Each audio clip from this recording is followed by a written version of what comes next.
यत्र कृष्णस्ततो धर्मो यतो धर्मस्ततो जयः, अर्थात जहां भगवान कृष्ण है वहां धर्म है, जहां धर्म है वहीं जीत है, वहां विजय है। यह श्लोक भगवान कृष्ण ने गीता उपदेश में अर्जुन से कहा है। यह श्लोक हमारे देश के सर्वोच्च न्यायालय यानी सुप्रीम कोर्ट का ध्येय वाक्य भी है, जो भारतीय संविधान का सबसे बड़ा संरक्षक है। और आज मैं ये श्लोक भारतीय संविधान के लिए ही कह रहा हूं। नमस्तुभ्यम, आप देख रहे हैं कैपिटल टीवी, मैं हूं आपके साथ अरुण कुमार। कल 26 जनवरी है, जिस दिन भारत एक गणतंत्र राज्य बना, अपना संविधान लागू हुआ, यानी अंग्रेजों के द्वारा बनाए गए नियम कानून को हमने कूड़ेदान में डाल दिया। हमने अपने हिसाब से अपने लिए अपना नियम कानून बना लिया। इस दिन को पूरे हिंदुस्तान में गणतंत्र दिवस के रूप में मनाया जाता है।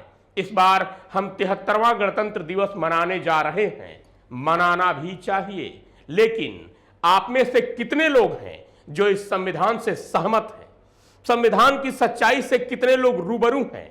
आप में से कितने लोग हैं जो ये समझते हैं कि ये संविधान भारत की उम्मीदों कसौटियों पर खरा उतरता है? कितने लोगों को पता है कि इस संविधान के साथ क्या क्या साजिशें हुई? दरअसल आप ये न समझें कि मैं संविधान की बुराई कर रहा हूं या इसके सम्मान को ठेस पहुंचा रहा हूं। दरअसल मैं उस सच्चाई को आपके सामने लाने की कोशिश कर रहा हूं जो शायद आपसे छिपाई गई, वो भी तथ्यों और फैक्ट के साथ। जब इस संविधान को बनाया गया, यानी भारत ने जब इसे अंगीकार किया, अपनाया, तब ये ऐसा नहीं था, बल्कि साफ सुथरा और वाकई दुनिया के सामने एक उदाहरण था, दुनिया का सबसे बड़ा संविधान था। लेकिन सत्ता की साजिशों ने समय के साथ भारत के सबसे बड़े संविधान को बोझिल संविधान बना दिया। सबसे पहले भारतीय संविधान की मूल प्रति की एक झांकी देखते हैं।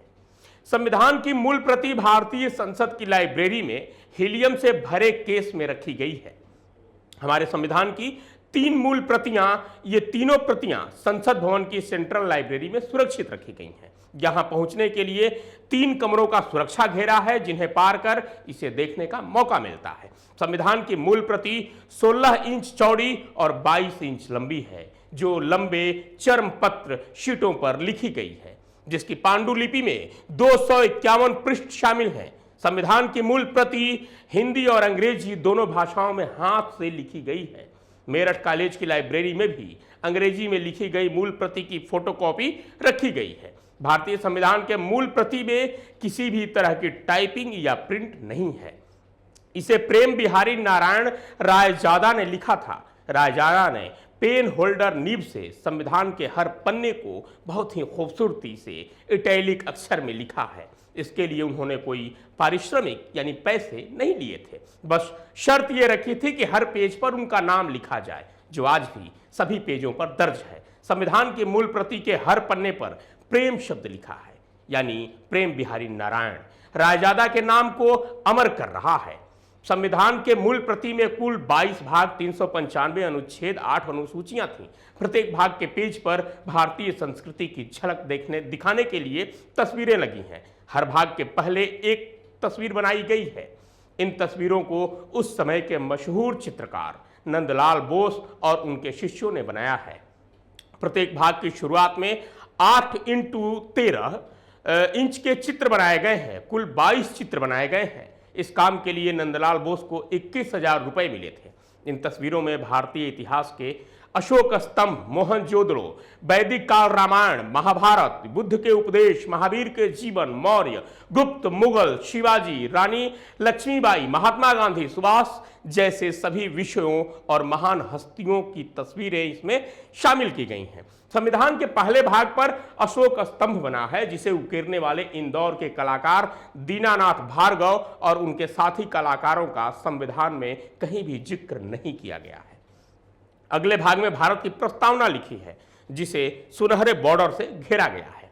संविधान का तीसरा भाग जो मूल अधिकार देता है, इसके पहले भगवान राम, सीता और लक्ष्मण की तस्वीर है। यह तस्वीर तब की है जब भगवान राम रावण वध कर सीता को लेकर लक्ष्मण समेत अयोध्या लौट रहे हैं। नागरिकता संबंधी हिस्से में वैदिक काल के गुरुकुल का दृश्य, नीति निर्देशक सिद्धांत वाले हिस्से में महाभारत का दृश्य जिसमें श्री कृष्ण अर्जुन को गीता का उपदेश दे रहे हैं। 13वें भाग में महाबलीपुरम की मूर्तियों के साथ भागीरथ के गंगा को धरती पर लाने की तस्वीर। 7वें हिस्से में सम्राट अशोक को बौद्ध धर्म का प्रचार करते हुए। 9वें हिस्से में राजा विक्रमादित्य के दरबार की तस्वीर। 16वें हिस्से में झांसी की रानी लक्ष्मीबाई और मैसूर के राजा टीपू सुल्तान का चित्र। 14वें भाग में अकबर का दरबार, शिवाजी महाराज और सिख गुरु गोविंद सिंह की तस्वीर। महात्मा गांधी का दांडी मार्च भारत की आधिकारिक भाषाओं के हिस्से में है। इस तस्वीर में नौखाली बांग्लादेश में उनका स्वागत एक महिला आरती से करती दिख रही है। संविधान के 9वें भाग में नेताजी सुभाष चंद्र बोस और उनकी आजाद हिंद फौज को भी दिखाया गया है, जिसमें नेताजी अपने तिरंगे को सलामी दे रहे हैं। संविधान में हिमालय की वादियों और रेगिस्तान के ऊंटों के तस्वीर को भी शामिल किया गया है। संविधान के 22वें और अंतिम भाग में समुद्र की तस्वीर दिखाई गई है। ये सब डॉक्टर भीमराव अंबेडकर और प्रथम राष्ट्रपति डॉक्टर राजेंद्र प्रसाद के निर्देश पर किया गया। संविधान सभा के 284 सदस्यों ने 24 जनवरी 1950 को संविधान पर हस्ताक्षर किए। मूल संविधान में 10 पेज पर सभी के हस्ताक्षर हैं। मूल प्रति में 14 भाषाएं और 8 अनुसूची के बाद सबसे पहले तत्कालीन राष्ट्रपति राजेंद्र प्रसाद को हस्ताक्षर करना था, लेकिन मूल प्रति में अनुसूची के बाद तत्कालीन प्रधानमंत्री जवाहरलाल नेहरू के हस्ताक्षर हैं। इसकी वजह से राजेंद्र प्रसाद के हस्ताक्षर उनसे ऊपर बगल में कराए गए। राजनीति यहीं से शुरू हो गई। मूल प्रति में करीब 46 लोगों ने हिंदी में अपने हस्ताक्षर किए हैं। इनमें पहला हिंदी में हस्ताक्षर तत्कालीन राष्ट्रपति राजेंद्र प्रसाद का है। आखिरी पृष्ठ पर समिति के सभी सदस्यों के हस्ताक्षर हैं। इनमें 15 महिलाएं भी शामिल थीं, क्योंकि इनका भी योगदान संविधान तैयार करने में रहा है। अब बात करते हैं कि कैसे ये संविधान बोझिल हो गया। भारतीय संविधान दुनिया के 9 देशों के संविधान की कॉपी है। सबसे ज्यादा प्रभाव भारतीय प्रशासन अधिनियम 1935 का है, जिसे अंग्रेजों ने भारत में शासन के लिए बनाया था। 395 अनुच्छेदों में से लगभग 250 अनुच्छेद 1935 अधिनियम से लिए गए हैं। ये या तो पूरी तरह से कॉपी कर दिए गए या थोड़ा बहुत बदलकर अपना लिया गया। पूरे संविधान का 90% से अधिक हिस्सा कहीं ना कहीं से कॉपी पेस्ट किया गया है। जिन देशों की कॉपी की गई है उनमें ज्यादा प्रभाव संयुक्त राज्य अमेरिका, ब्रिटेन, ऑस्ट्रेलिया और आयरलैंड का रहा। संविधान के पहले ही अनुच्छेद में भारत के साथ साथ इंडिया शब्द जोड़ दिया गया। पहला अनुच्छेद ही कहता है कि भारत अर्थात इंडिया राज्यों का संघ होगा। अब यहां सवाल है कि क्या हम सिर्फ भारत नहीं लिख सकते थे? इंडिया की थ्योरी माउंटबेटन को खुश करने की थी। हमने संविधान अपनाया 26 जनवरी 1950 को, और इसमें एक साल बाद ही यानी 18 जून 1951 में ही संशोधन करना पड़ा। यही नहीं, जिस अमेरिकी संविधान का हमने कॉपी किया, जो दुनिया का पहला लिखित संविधान है, जो 1789 ईस्वी में लागू हुआ, वहां लगभग 350 साल में मात्र 27 बार संशोधन किए गए हैं। ध्यान रखिए, अमेरिकी संविधान में मात्र 27 बार संशोधन किए गए हैं। ऑस्ट्रेलिया ने 100 साल में मात्र 8 बार संशोधन किया है, जबकि भारत में मात्र 73 साल में 126 संशोधन हो चुके हैं। मूल संविधान में 395 अनुच्छेद थे, जो आज भी उतने ही हैं, लेकिन बड़ी चालाकी से इसमें अ, ब, स यानी ABC के नाम से कई कड़ियां जोड़ दी गई।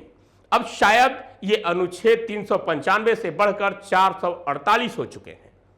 क्या आपको नहीं लगता कि सत्ता और सरकारों ने अपने अपने हिसाब से इसे मोड़ने और तोड़ने की कोशिश की है? सबसे बड़ा उदाहरण है भारत में लगा आपातकाल। अब आपको एक और कहानी बताता हूं।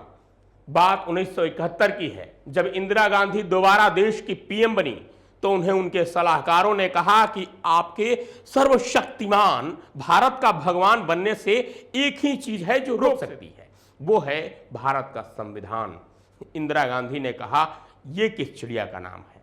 उन्होंने पूरे संविधान के सिस्टम को ही बदलने की कोशिश की और 1976 में संविधान में सबसे बड़ा संशोधन हुआ। जिसे हम 42वां संशोधन कहते हैं। प्रस्तावना में 3 शब्द समाजवादी, धर्मनिरपेक्ष और अखंडता जोड़ा गया। इससे पहले भारत पंथ निरपेक्ष राष्ट्र था, धर्मनिरपेक्ष नहीं, लेकिन 1976 के बाद भारत धर्मनिरपेक्ष राष्ट्र हो गया, यानी संविधान को ही उल्टा लटकाने की कोशिश की गई, प्रस्तावना ही बदल दी गई। यह संशोधन सबसे ज्यादा विवादित रहा। आप जानते हैं हमारे संविधान की सबसे बड़ी खामी क्या है?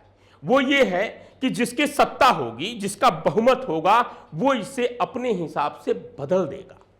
ये हमारे संविधान की सबसे बड़ी कमी है। अब बात करते हैं तीसरे बिंदु की। क्या भारतीय संविधान के नियम कानूनों को चुनौती दी जा सकती है? तो जवाब है कि हां। इसी संविधान के पैरेलल समानांतर एक और कानून चल रहा है, वो है मुस्लिम पर्सनल लॉ, जिसे भारत नहीं बल्कि कुछ मुस्लिम लोग चला रहे हैं, जिसका नाम दिया गया है all India Muslim personal law board. इसका गठन भी उसी समय किया गया जब देश में इंदिरा गांधी की सरकार थी, यानी सन 1973 में। ये एक गैर सरकारी संगठन है, लेकिन हर बार सरकारी नियम कानूनों को चुनौती देता नजर आता है। इसका मकसद है भारतीय मुस्लिमों की रक्षा की बात करना, शरिया कानून की बात करना। तो यहां सवाल यह है कि जब सब लोग भारतीय हैं तो हिंदू मुस्लिम क्यों? धर्मनिरपेक्ष शब्द आ गया, फिर भी हिंदू मुस्लिम क्यों? दूसरा सवाल है कि क्या इन्हें भारतीय संविधान पर भरोसा नहीं है? अगर है तो अलग नियम कानून क्यों? क्या यह भारतीय संविधान को चुनौती नहीं है? आप कहेंगे कि मैं सिर्फ समस्या लेकर आता हूं, समाधान भी बताऊं। तो मैं आपको समस्या नहीं बताता, बल्कि सच्चाई बताता हूं। शायद आप जो सोचते हैं उसे मैं शब्द देता हूं।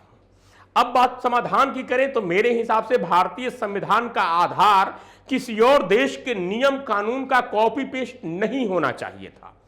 ऐसा करके हमने हिंदुस्तान को सिर्फ एक देश बना दिया।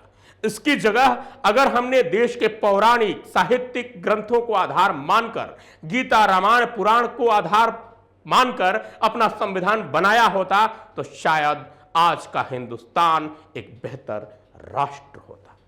आज के थर्ड आई में इतना ही। कल फिर मिलूंगा किसी नए विषय और शोध के साथ। तब तक के लिए विदा।